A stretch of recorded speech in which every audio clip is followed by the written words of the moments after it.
मेरे पास काफ़ी क्वेरीज़ आ रहे थे रिगार्डिंग कंपाउंडिंग, क्योंकि लोगों को पता ही नहीं कि कंपाउंडिंग होता क्या है। हम डेली इंटरनेट पे देखते हैं पावर ऑफ कंपाउंडिंग जैसे टर्मिनोलॉजीज़, कंपाउंडिंग के बेनिफिट्स, बट एक्चुअली कंपाउंडिंग होता क्या है? बहुत कम लोगों को इसका एग्ज़ैक्ट मतलब पता है and how it actually works. तो आज की वीडियो हमारी इसी टॉपिक पर है कि एग्ज़ैक्टली कंपाउंडिंग होता क्या है and what exactly is the power of compounding. हम में से बहुत कम लोग यही चीज जानते हैं एंड इसे इम्प्लीमेंट करने के लिए डेली लाइफ में आपको कंपाउंडिंग का एक्चुअल मीनिंग पता होना चाहिए। अगर आप कंपाउंडिंग का असली मतलब समझ जाते हो तो जरूरी नहीं कि आपको हमेशा ही पैसे के लिए काम करना पड़े। आपको जिंदगी में जॉब करना पड़ता है, बिजनेस करना पड़ता है ताकि आप मनी अर्न कर सको। लेकिन एक बार आप कंपाउंडिंग समझ लोगे तो आप अपने पैसे को ऐसे यूटिलाइज करोगे कि वही पैसा आपके लिए काम करेगा, आपके लिए इनकम जनरेट करेगा, जिससे कि आप अर्ली रिटायरमेंट भी ले सकते हो। हम कंपाउंडिंग को एक एग्जाम्पल से समझेंगे। एक राजा थे जिनको चेस के इन्वेंटर ने, जब फर्स्ट टाइम उन्होंने चेस इन्वेंट किया, वो दिखाया and the emperor was so impressed with the person that he granted him a wish. तो उन बंदे ने एम्परर से मांगा कि उनको एक चावल का दाना चेस के बॉक्स पे रख दिया जाए एंड वो हर बॉक्स के साथ डबल कर दें। इस तरह 64 बॉक्सेस होते हैं एंड एंड में जितना आएगा उनको वही चाहिए। राजा ने उनका मजाक उड़ाते हुए सोचा कि ये तो बहुत छोटी सी चीज है, मतलब ऐसा रिवॉर्ड मांगने की जरूरत ही क्या थी, तो वो ऐसे देते। बट एक्चुअली राजा को भी नहीं पता था कि रियल स्टोरी यहीं पर शुरू होती है फ्रेंड्स। हम देखते हैं कैसे। तो उन्हें लगा था कि बहुत इजी रिवॉर्ड है, एक्चुअल में नहीं था।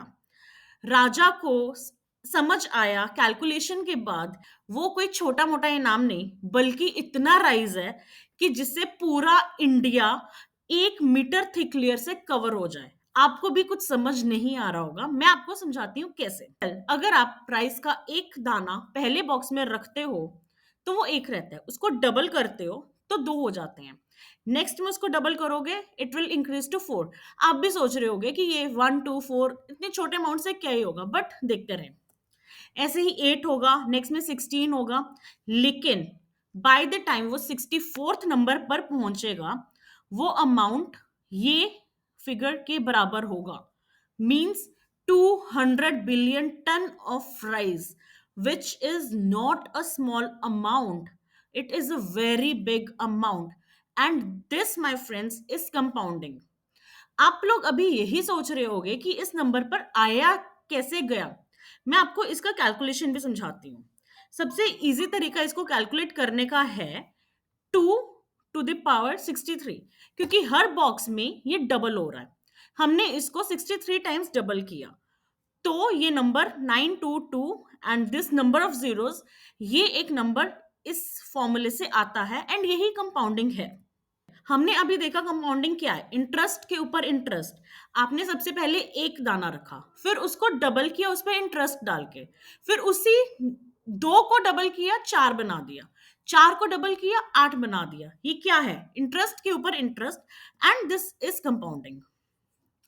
हमने बहुत जगह बहुत कॉमनली सुना है कि अगर आप 10,000 रुपए पर मंथ इन्वेस्ट करते हो तो आपको 1 करोड़ मिलेगा 10 साल के बाद। आप हर एनालिस्ट के अलग अलग फिगर्स होते हैं, अलग अलग स्टेटमेंट्स होते हैं, बट ये वन लाइनर्स बेचने की बजाय किसी ने आज तक इसका एक्चुअल मीनिंग नहीं समझाया। Well, let's see what exactly this is and how it works, because compounding is magical. आज हम इसको एक रियल लाइफ एग्जाम्पल से समझते हैं। सबसे पहले हमें सिंपल इंटरेस्ट का कॉन्सेप्ट समझना होगा। हम सब जानते हैं सिंपल इंटरेस्ट का फॉर्मूला क्या होता है। Principal into rate into number of years, and total amount क्या होती है? Principal plus total interest. ये होता है सिंपल इंटरेस्ट। एग्जाम्पल, हमारे पास 1,000 रुपए हैं, उस पर 15% का इंटरेस्ट है, तो ये हो गया एक साल में आपको 150 रुपया। लेकिन नेक्स्ट ईयर भी आपको 150 रुपया ही मिलेगा, आपको 150 से कुछ ज्यादा नहीं मिलेगा। जैसे इस टेबल पे अगर हम देखें, फर्स्ट ईयर में 1,000 रुपीज था, अब 150 हर ईयर के लिए आपका एक फिक्स्ड कंपोनेंट है। आपको 1,000 के ऊपर सिर्फ 150 ऐड करके ही हर साल मिलेगा। पहले साल 150 हुआ तो अगले साल 1,150 हो गया। बट नेक्स्ट ईयर भी इसी अमाउंट में 150 ऐड होगा, तो इट विल बिकम 1300। उसके बाद ऐसे ऐड होता होता 45 ईयर्स तक ये अमाउंट बन जाएगा 7750। अब हम इसी चीज को कंपाउंड इंटरेस्ट से कंपेयर करेंगे। कंपाउंड इंटरेस्ट का फॉर्मूला होता है amount is equal to principal into 1 + r raise to the power n। ये सब हमने बचपन में पढ़ा हुआ मैथमेटिक्स में, लेकिन इसको रियल लाइफ में कैसे अप्लाई करते हैं आज हम वो देख रहे हैं। अगर आपके पास 1000 रुपए हैं और 15% का इंटरेस्ट है तो फर्स्ट ईयर में 1150, the same amount. But second year में अमाउंट विल बी डिफरेंट। यहां पर हमारे पास है 1300, यहाँ पे होगा 1322.5। बहुत माइनर डिफरेंस है, but yes it's actually worth it. हम इसी चीज को देखते हैं और डिटेल में। इसमें 45th ईयर का amount is more than 5 lakh against 7000 just due to simple interest. आप सिंपल इंटरेस्ट के फॉर्मूला को अप्लाई करोगे तो आपका 1000 रुपीज इन 45 ईयर्स ओनली 7750 में ग्रो हुआ। बट आप 1000 को कंपाउंडिंग वाले इंस्ट्रूमेंट में इन्वेस्ट करोगे और 15% के हिसाब से ये 1000 will turn into 5,38,769। This is not a joke but a real life practical example. इसमें आपने क्या नोटिस किया? Time plays a very important role. With time compounding के रिटर्न्स मैग्निफिसेंट हो सकते हैं। हमें पहले ईयर में 15% ओवर द 1000 रुपीज मिला, विच turned into 1150, which is same for simple interest as well as compound interest. Second year में we got 15% on 1150 and not on 1000। 1150 पर 15% turned into 1322.5। Similarly next year हमें 1322.5 पर 15% मिला एंड इट टर्न इनटू 1520.9। और ऐसा करते करते 5 लाख के अराउंड हो गया है।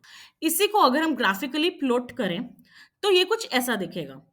ये आप लाइन देख रहे हो नीचे वाली, ये सिंपल इंटरेस्ट की है and this graph shows the compound interest. अब आप देखोगे 1000 रुपीज पहले साल में इतना था, सिंपल इंटरेस्ट के हिसाब से 45th ईयर में सिर्फ 7000 हुआ, बट कंपाउंड इंटरेस्ट के हिसाब से 5 लाख हो गया। हमने देखा है इस ग्राफ में कि इनिशियली 9 to 10 ईयर्स तक बहुत माइनर चेंजेस आ रहे हैं। हम इसमें भी देख सकते हैं, जैसे 5th ईयर में इसमें 1750 हुआ, इसमें 2011 हुआ, which is very minor change, बहुत नेग्लिजिबल है, किसी को फर्क भी नहीं पड़ेगा। बट जैसे जैसे टाइम इंक्रीज होता है कंपाउंडिंग का डिफरेंस हमें दिखना शुरू हो जाता है। अब जैसे 20th ईयर पे हम देखते हैं, सिंपल इंटरेस्ट का था ओनली 4000, बट कंपाउंड इंटरेस्ट से 16000 हो गया। ऐसे ही 45th ईयर में ये हो गया।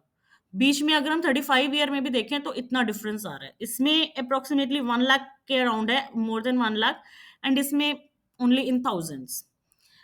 आप जितना टाइम इन्वेस्टेड रहोगे आप उतना बेनिफिट इंजॉय कर सकते हो, because time plays a major role in compounding. Now let's say अगर आप 15,000 पर मंथ इन्वेस्ट करते हो for 30 years at the rate of 15%, आपको कोई आइडिया है कि आफ्टर 30 ईयर्स वो कितना अमाउंट होगा? नहीं ना। Let's see, you will gate 8.46 crore after 30 years. आपको 15,000 हर महीने इन्वेस्ट करना है 30 साल के लिए, assuming 15% return. Yes, 8.46 crore.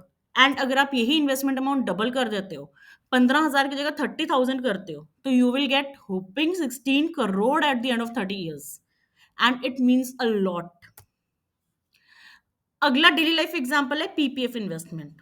PPF investment उन लोगों के लिए जिनको रिस्क लेना नहीं पसंद, जो स्टॉक मार्केट में इन्वेस्टमेंट नहीं करना चाहते, म्यूचुअल फंड में नहीं इन्वेस्ट करना चाहते, they can look into this PPF example. हमें पता है पीपीएफ की मैक्सिमम लिमिट 1.5 लाख रहता है and it is EEE, exempt exempt exempt. इसका आपको एटीसी के अंडर बेनिफिट मिलता है 1.5 लाख तक का। इसमें जो इंटरेस्ट एक्रू होता है that is tax free and withdrawal is completely tax free. अगर आप मैक्सिमम लिमिट के 1.5 लाख पर ईयर इन्वेस्ट करते हो फॉर 15 ईयर्स, क्योंकि पीपीएफ का ब्लॉक 15 ईयर्स का होता है, your money will grow into 41 lakhs। लेकिन 15 ईयर्स के बाद you get an option to extend your PPF investment by the block of 5 years, and उस 5 ईयर्स में आपका इन्वेस्टमेंट 67 lakhs तक हो जाएगा। मतलब आपने 1.5 लाख 15 साल के लिए इन्वेस्ट किया, 20 ईयर्स के बाद you will gate 67 lakh. And अगर आप उसको फर्दर 5 ईयर से इंक्रीज करते हो, you will get 1.03 crore after the 25th year, and 30 years के बाद 1.5 करोड़। पीपीएफ पर currently rate of interest is 7.1%, so these are small as compare to stock market returns, and this is for non risk takers. Now let's see, if you invest in the stock market, say nifty 50, हम सबको पता है Nifty is very volatile, कभी ऊपर कभी नीचे market के basis पे चलता रहता है। 2000 में -14.65% निफ्टी नीचे गया, 2001 में इतना नीचे गया, देन 2002 में इंक्रीज हुआ 3% से, 2003 में 71% इंक्रीज हुआ। ऐसे करते करते जब रिसेशन आया 2008 का, -51.79% से निफ्टी गिरा, एंड नेक्स्ट ईयर ही 75% से इंक्रीज हुआ। Similarly we all saw the covid wave, 2020 में भी 14% इंक्रीज हुआ। जो निफ्टी उस टाइम पे मोर देन 100% गिरा था, वो उसने उसी ईयर कवर अप भी कर लिया। एंड से अगर आपने 1 लाख इन्वेस्ट किया होता निफ्टी में in the year 2000, so first year में your amount would have come to 85,350, और उसमें और 16% का डिक्रीज करके 71,000, एंड 3% इंक्रीज करके 73,000, उसमें फिर 71% का इंक्रीज करके 1.26 लाख। एंड ऐसा करते करते ये कैलकुलेशन के according after in the year 2022 your 1 lakh would have grown to 12,23,000, which is not a small amount. इसका मतलब है आपको अपने इन्वेस्टमेंट पे 1 लाख के वन टाइम इन्वेस्टमेंट पे 11.5% पर ईयर रिटर्न मिला। मतलब अगर आप आज की डेट में निफ्टी 50 में इन्वेस्ट करते हो, तो you can expect a return of 11 to 12% very easily for a long term. अब इसको हम एक सिंप्लीफाइड एग्जांपल से भी समझ सकते हैं। ये मार्केट के वेरिएशंस हमने 1 लाख के ऊपर प्लॉट किए थे। अब अगर हम समझें कि 11.5% 1 लाख में फर्स्ट ईयर मिला, तो आपका अमाउंट इतना हो गया, सेकेंड ईयर इतना मिला, तो 1,24,000 हो गया। ऐसे बढ़ते बढ़ते at the end of the year 2022 you will get 12 lakh. Because there are two ways of understanding it, या तो आपका 1 लाख मार्केट के साथ ही चेंज हो रहा है, और अगर आप लॉन्ग टर्म में इन्वेस्ट कर रहे हो और आप अपने लिए कैलकुलेशन सिंप्लीफाई करना चाह रहे हो, वी कैन से कि यस आपको 11% आपके 1 लाख के ऊपर हर ईयर मिला। अब हम एक्चुअली इसका मूवमेंट देखते हैं along with the market. Well 11.5% return के हिसाब से निफ्टी में 2000 से लेकर 2022 का इन्वेस्टमेंट ऐसे रहा, बट क्या रियली ऐसे हुआ है? क्योंकि यहाँ पे हम plus minus with different figures actually देख रहे हैं, और वो कैसा हुआ, वो अलग अलग। बट एक्चुअली मार्केट ऊपर ही जा रहा है। आफ्टर ऑल किसी ने सही कहा है, इंसान हो या मार्केट हो, जाना तो ऊपर ही है। अब इसमें ऐसे ऐसे रैंडम प्लॉटिंग कर करके ऊपर ही गया मार्केट। वी कैन से कि money might go through it's ups and downs, but ultimate value दोनों का सेम है, दोनों ऊपर ही जा रहे हैं।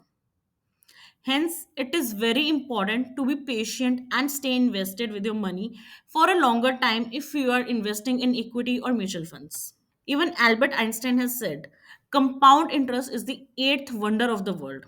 He who understands it earns it, he who doesn't pays it. मतलब कंपाउंड इंटरेस्ट ऐसा आठवां अजूबा है, जिसने समझ लिया उसकी किस्मत चमक गई।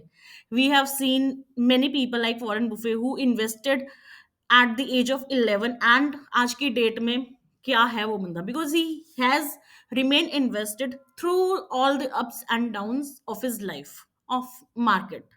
एंड जिसको समझ नहीं आया वो ऑब्वियसली आज भी पैसे के पीछे ही भाग रहा है। Real power of compounding actually comes after a few decades. अगर आप आज इन्वेस्ट करते हो, आपको कल ही उसका मैजिक नहीं दिखेगा, आपको 10 साल के बाद भी नहीं दिखेगा। But yes, real compounding works after 20 years.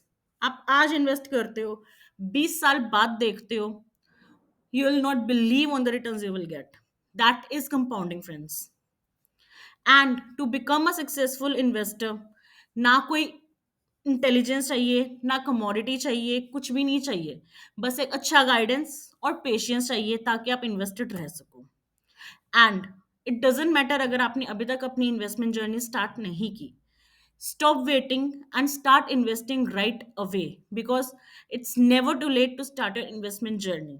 And किसी भी रैंडम टिप पे never invest. Well, thank you for this, and follow for more such videos. Thank you.